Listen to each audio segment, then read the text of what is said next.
Hello' everyone আৰু এইটো হ'ল দুপৰীয়াৰ ভিডিঅ' আৰু দুপৰীয়া মই 12 বজাত পাকঘৰত সোমালোঁ। এইফালে ভাইটিয়ে লোকেল মাছ লৈ আহিছে মাৰ কাৰণে আৰু প্ৰথমতে মই মাছখিনি ফ্ৰাই কৰি লৈছোঁ।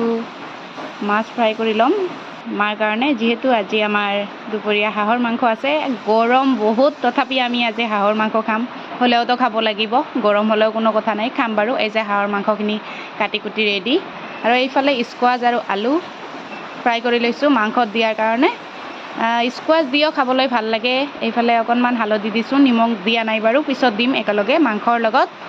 কোমোৰা, চাল কোমোৰা দিও খাব ভাল লাগে, কিন্তু আমি স্কোৱাছে বেছি ভাল লাগে আৰু এইফালে ডালচেনি, লং, ইলাচি দি দিছোঁ। মই এইবোৰ আগতে দিয়া নাছিলোঁ, ডালচেনি, ইলাচি, লং। আজিকালি দেখোঁ ভিডিঅ'বোৰত চবেই আগতে দিয়ে, সেইকাৰণে দি দিলোঁ। পিঁয়াজ, তেজপাত, জলকীয়া সকলোখিনি দিলোঁ আৰু এইফালে দি দিলোঁ মাংসখিনি।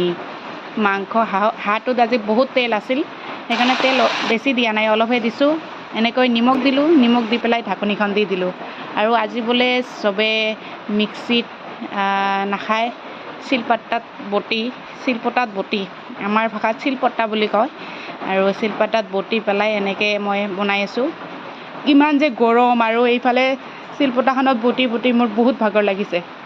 আৰু এইফালে মাংসখিনি ভজা হৈছে প্ৰায়, আৰু এইফালে মই পিঁয়াজখিনি বটি দিয়া নাই, আৰু এনেকৈ নহৰু খাবলৈ ভাল লাগে মাংসৰ লগত, গোটাল নহৰু 4টা দি দিছোঁ, আৰু এইফালে আদা আৰু নহৰু বটাখিনি দি দিলোঁ। আৰু এইফালে জিৰা গুড়ি আৰু জলকীয়া গুড়ি দি পেলাই অকণমান পানী দি পেলাই, এতিয়া অলপহে পানী দিছোঁ প্ৰথমে, তাৰপিছত ঢাকনিখন দি দিম। দেখিছেনে কি ধুনীয়া ৰং আহিছে আৰু তেলখিনি উঠি আহিছে। আৰু এইফালে ভাজি থোৱা আলু আৰু স্কোৱাছখিনি দি দিলোঁ।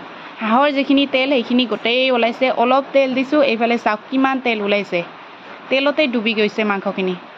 আৰু এতিয়া অকণমান আৰু বেছিকৈ পানী দি মই বাৰান্দাত বহি আছোঁ, কেতিয়া ভালকৈ সিদ্ধ হ'ব, কাৰণ হাঁহৰ মাংস ভালকৈ সিদ্ধ নহ'লে ভাল নালাগে। আৰু এইফালে গৰম মছলা গুড়ি দিছোঁ। ভাইটি আকৌ গোটালহে গৰম মছলা লৈ আহে মাংসত দিবলৈ, কিন্তু কোনে এইবোৰ কি কৰে, কষ্ট কৰে, সেইকাৰণে মই গুড়িহে দি দিছোঁ। আৰু এইফালে খোৱাৰ কাৰণে ৰেডি কৰিছোঁ, এতিয়া মই খাম। আপোনালোকে জনাব কমেণ্ট বক্সত কেনেকুৱা হৈছে। এইফালে দেখিছেনে মোৰ আজিৰ থালি ৰেডি।